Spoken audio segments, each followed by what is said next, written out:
Assalamualaikum warahmatullahi wabarakatuh. Waalaikumsalam warahmatullahi wabarakatuh. Kita berjumpa lagi dengan Upin dan Ipin. Kita akan membahas tentang seorang pendakwah yang hobinya mendoakan orang agar cepat mati. Ya, ya gak apa-apa lah, biar cepat kiamat. Biar cepat kiamat ya. Tapi begini, ketika kita mendoakan kejelekan untuk orang lain, itu bukannya kembali kepada diri kita sendiri? Iya, iya kayaknya seperti itu. Itu tergantung Tuhan sih. Tapi dimanapun mendoakan jelek itu ya gak boleh. Gak boleh ya. Dan yang orang yang dia doakan ini orang-orang yang memiliki massa yang banyak atau di masyarakat disebut dengan tokoh. Misalnya nih ada berita Yahya Waloni mendoakan Yusuf Mansur, kemudian mendoakan Pak Quraish Shihab, mufassir ternama, kemudian ketua PDIP Perjuangan. Didoakan apa? Di cepat mati. Waduh. Makanya jemaah bilang, Ustadz doakan Ahok cepat masuk Islam. Saya doakan cepat mati. Jadi Ahok tuh seharusnya kita beragama mendoakan dia biar mendapatkan ketenangan, kedamaian, kesejahteraan. Di sini malah disuruh cepat mati. Ini gimana? Ya gak tau lah. Kalau saya sih melihatnya Pak Mamun begini. Kalau doa orang-orang kayak gitu ya, itu kan doa caci maki ya, tahdzir. Artinya kan seperti itu. Kayak misalkan Rizik Syihab berdoa agar apa tuh musuh-musuhnya itu atau lawan politiknya itu dipersulit hidupnya gitu kan. Itu kan kembali kepada dia gitu loh. Itu maksud saya. Sulit hidupnya gitu loh. Ketika Yahya Waloni itu mendoakan ke orang Pak Quraish Shihab, Yusuf Mansur itu meninggal, apakah dia tidak takut ketika dia pas lagi ngucapin gitu dia tiba-tiba mati? Padahal kan di dalam Al-Quran itu kan jelas, Pak Maupun ini kan hafid gitu. Meskipun saya meragu. Coba ngetes saya gitu loh. Nah di dalam Al-Quran itu ada banyak sekali kalimat yang kulu kaulan, istilahnya perintah untuk mengatakan hal yang baik, misalkan kulu kaulan karima, kulu kaulan layina. Kalau yang sejarah kulu kaulan layina itu malah lebih gila lagi ya. Walaupun orang yang ingin dijadikan objek terhadap doanya itu dalam tanda kutip pantas, tetapi Tuhan itu memerintahkan untuk layinan, ya kan, berkata-kata yang baiklah, yang lembut. Orang itu ketika mendengarnya tidak merasakan sebuah kesejukan. Itu hatta ke Firaun sekalipun. Iya, hatta kepada orang yang memang jelas sebenarnya. Ada lagi Qulu linnasi husna di dalam Al-Quran itu kan. Nah, berkatalah kepada manusia husna dengan kata-kata yang baik gitu kan. Artinya berkata pun harus baik gitu. Apalagi berdoa gitu. Masa mendoakan orang mati gitu kan. Ya meskipun kematian bagi sebagian orang adalah puncak kehidupan yang abadi. Yang gitu. Istilahnya yang orang bilang bagi orang yang beriman itu akan terasa nikmat begitu kan. Tapi dalam hal ini mendoakan orang mati ya gak bener gitu loh Gus Mamun. Dan dia merasa pede gitu, seakan-akan orang yang didoakan itu di dalam videonya itu dia yakin gitu loh. Seakan-akan dia ini seorang khalifah. Ya kan? Khalifah fil ard sendiri gitu loh. Jadi dia tahu keinginan Tuhan apa. Dan dia tidak merasa berdosa. Mungkin dia sebagian sekretaris Tuhan. Oh, bisa jadi. Bisa jadi. Karena saya masih ingat salah satu petikan dari salah satu penulis dari Barat. Allah, jauhkan saya dari kesombongan yang sebenarnya engkau hanya kepunyaanmu lah. Tapi di Indonesia kalau kita melihat orang-orang seperti Yahya Waloni ini seakan-akan dia juru bicara Tuhan. Inilah problemnya ketika ada, saya tidak ingin mengatakan dia adalah orang alim ya. Dia bukan orang alim, tapi kalau dalam satu kitab karangan Zarnuzi kalau tidak salah, Ta'limul Muta'alim itu disebut sebagai jahilun mutamassikun. Gitu. Orang bodoh yang bodohnya jahil merokap ini. Iya, jahil merokap. Merugikan rakyat gitu loh. Nah, ini yang disebutnya itu jahilun mutamassikun. Tapi memang gini, kadang saya tuh berpikir bahwa kenapa orang-orang yang masuk Islam itu terkadang kualitasnya seperti Yahya Waloni, ya kan? Yahya Waloni itu apa sih dulunya? Dia Nasrani. Pendeta ya, katanya pendeta ya. Nggak tahu juga. Ya itu inilah masih kerugian ketika ada konversi antar beragama gitu. Ketika yang dikonversi dari Kristen masuk ke Islam kayak gitu ya, loh. modelnya Yahya Waloni, Felix Shaw, siapa lagi itu ya? Iya banyak lah pokoknya. Terus yang gitu-gitu. siapa yang perempuan tuh? Ya saya lupa namanya. Tapi ketika yang dikonversi dari Islam ke Kristen itu bagus-bagus Yang loh. pinter-pinter, rasional Iya. gitu ya. Ya Lukman Sardi gitu dan lain-lain gitu kan. Itu akal otaknya jalan gitu loh. Iya. Masuk ke Islam itu kualitas mualafnya kayak model-model begitu. Iya. Sebenarnya banyak, sebenarnya mungkin banyak yang pintar. Cuma ketika yang muncul-muncul itu yang kayak Felix Shaw, Yahya Waloni, terus siapa lagi itu ya? Apakah gimana ya? Saya itu justru ketika dia masuk Islam dan membenci agama yang dianut sebelumnya, justru sebenarnya dia tidak menganut agama yang baru, atau dia tidak menghayati agama yang dia jalanin. Tapi gak semuanya sih, ada mualaf juga yang waras. Iya betul ada. Iya, Deddy Corbuzier. Deddy Corbuzier itu masih waras. Saya lebih baik seperti melihat orang seperti dia. Istilahnya tampil tetap apa adanya, berpikir tetap apa adanya, dibandingkan kayak model Yahya Waloni. Justru menurut saya justru bahkan dia merugikan image Islam itu sendiri. Betul itu Gus. Betul nggak ya? Betul. Tapi kok masih dipelihara orang begini ya? Ya gak tahu siapa yang pelihara gitu loh. Padahal kan kalau secara kalau kita mau cari delik-delik atau pasal-pasal yang bisa terkena sama dia, sebenarnya polisi sudah bisa menangkap dia ini.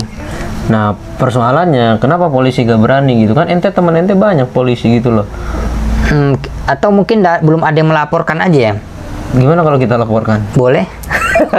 Karena ini justru bagi saya bukan mencerdaskan umat Islam dan bangsa, justru membuat orang menjadi bodoh. Dan penikmat video dia itu dipastikan 80% adalah orang-orang yang IQ-nya jongkok. Karena ternyata kalau kita baca-baca buku itu bahwa tidak saja kepintaran itu menular secara biologis ya, tetapi kebodohan juga bisa menular secara apapun. Ya, oke. Kayak begini nih, Yahya Waloni kan kalau kita melihat atau membaca dia dari kacamata keilmuan, tidak ada ilmunya. Ya memang nggak ada. Kecuali caci maki itu. Iya. Tapi kok ada orang yang mau memberikan dia panggung gitu loh. Nah itulah yang disebut sebagai apa istilah di dalam era kekinian itu disrupsi.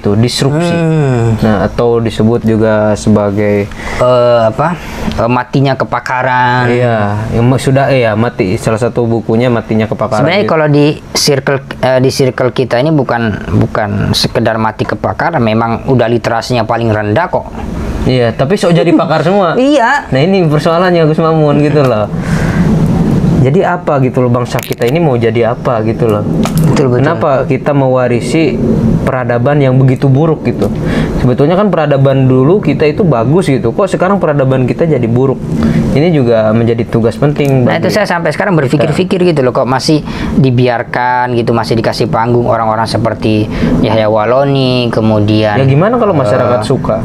Anwar Abbas itu kan. Nah itu Anwar Abbas itu kan makhluk dari mana coba? Anwar Abbas itu dia kan orang MUI. Iya, cuma maksud saya. Sedangkan Anda juga di MUI. Kenapa Anda gitu tidak berani? Karena begini. Anwar Abbas gitu. Sebenarnya kalau kita lihat dari segi situnya, sebenarnya bukan masalah di MUI-nya.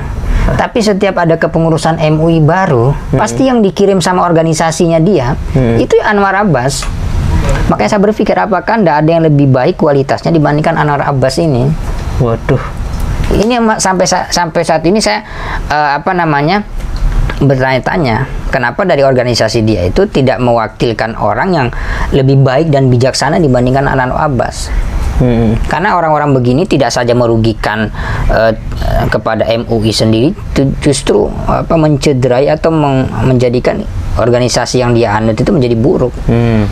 Ini kan merusak citra orang, seakan-akan dia ini kalau bicara mengatasnamakan MUI gitu loh. Jadinya nantinya majelis ulama intoleran gitu loh. Iya, majelis ulama intoleran, bukan majelis ulama Indonesia. Kalau kualitas yang ada di MUI masih seperti Anwar Abbas. Dan saya sebagai anggota MUI pusat itu alhamdulillah tidak satu komisi dengan dia. Ya kan? Untungnya tidak satu komisi sama dia, dan di situ saya bersyukur bahwa Allah memang selalu menempatkan orang baik dengan orang baik. Menempatkan orang baik dan orang baik. Dan saya berdoa memang tidak satu komisi dengan orang seperti Anwar Abbas.